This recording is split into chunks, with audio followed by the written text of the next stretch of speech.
Multiple lawmakers on both sides of the aisle demanded that Cheadle resign. I asked her questions about the known threat from Iran. Ohio Republican Congressman Mike Turner is the chairman of the House Intelligence Committee. He's also on the Oversight Committee. Including the most recent specific threat and the threat of just a generalized terrorist attack as a result of terrorist groups and organizations now having people in the country due to the open border, as FBI Director Wray has been warning. He has said in his warnings that everyone needs to take these into consideration in their threat assessments to determine what their security footprint should be. She acknowledged that she had read the intelligence of those threats. She also acknowledged that there had been no additional change as a result of those threats. The footprint and security footprint that was in place was completely insufficient for the threats that she knew were directed toward Donald Trump. Yeah, I was listening to you ask her about that. Just to clarify, this was not factored in. The Iranian threat was not factored in, or she wouldn't directly say if it was factored into planning for July 13th? Well, what she indicated was that they went ahead with the footprint that they had, which would indicate there'd been no changes. I mean, I understand, which is what I was asking her. If a 20-year-old can get through this and shoot Donald Trump, then certainly it's not a sufficient footprint for a terrorist group or organization or an Iranian assassin, which is the current threat level for Donald Trump.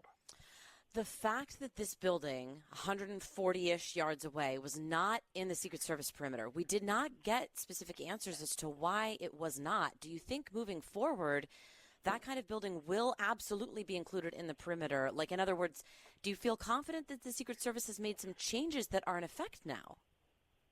No, I'm confident that everybody, in the world is aware that should be the case, but I'm not confident that she believes it's the case. Also, that there are several things that occurred here.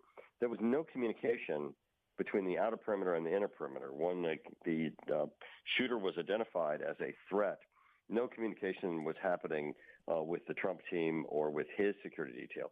No one indicated that he should just wait to come out while they determine what this suspicious person with a scope yardage meter rangefinder would be. The rangefinder, yeah. Yes, right, the rangefinder. So the those things where they allowed him to go on stage, it is just as concerning as the perimeter that they had set. Yeah, she confirmed the shooter was on their radar, and that they were notified 2 to 5 times, that the Secret Service was notified 2 to 5 times of his existence. She couldn't say more specific than 2 to 5 times, but then went on to explain that there's a difference between being suspicious versus a threat. It sounds like after Congressman Mfume followed up that we don't even know if contact with him was made. That in other words, Secret Service was told about this person. No one then went over to him and said, hey, dude, what you doing? Right, no action was taken except to shoot him after he shot Donald Trump.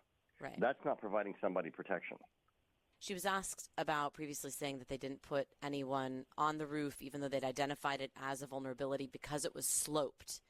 And she said there was a plan in place to provide, quote, overwatch, that we're still looking at who was going to provide overwatch, but that they prefer to have sterile rooftops.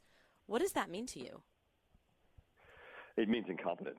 I mean, it absolutely means just a completely lack of understanding that their goal is to protect the person who's on stage, and every vulnerable area from which they could be threatened needs to be secured. It's that basic. What would you tell someone, Congressman, who is campaigning for president to do right now? Should former President Trump, as he is not sitting president, he doesn't have that level of Secret Service protection, should he adjust his personal security detail? I have asked for an independent assessment of the current footprint of the Secret Service. I asked Director Wray of the FBI to engage the Secret Service to provide that and to do cross agencies across the federal government to come in and review their footprints. I do not know if that is happening, but it certainly is a step that should.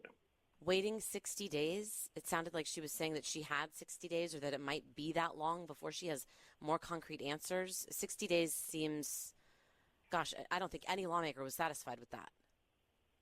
Right. So there's the issue of the investigation of what happened. Then there's the issue of how do you make certain it never happens again.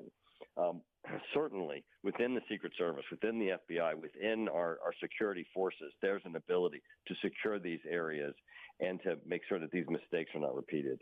Okay, two more about President Biden himself. I do have to ask, as head of House Intel, you told me at the convention you were worried about the president operating not just for the next 4 months, but for the next 4 days. Do you worry our adversaries see something here that they could take advantage of?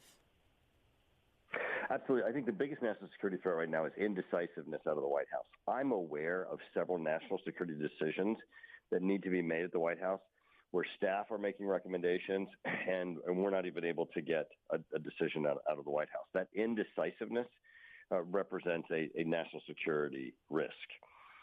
What we're seeing with Biden and this indecisiveness is evident also in Ukraine. I mean, it's very public that both Zelensky, the Secretary General of NATO, and White House staff have recommended to the president to change the protocols that apply to Ukraine with respect to their ability to attack valid military targets inside Russia or Russian targets even in Crimea.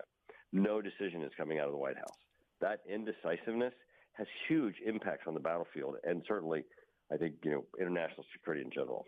Now, we have not seen President Biden since July 17th when he stepped off his plane in Delaware. We were told he had COVID. He issued a statement telling us he would not be running for president for a second term on Sunday.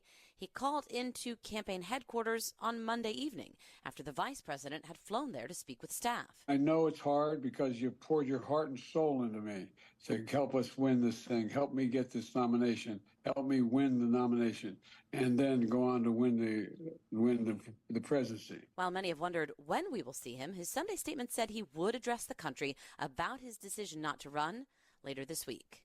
It's very concerning because it's so easily remediable.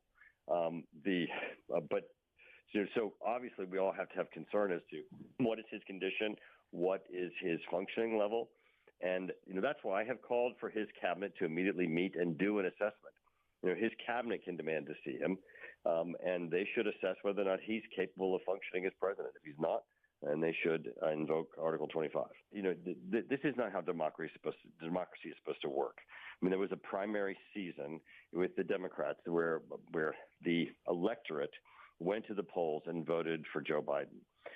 Joe Biden doesn't have an ability to just announce that she will be his successor. There has to be a democratic process.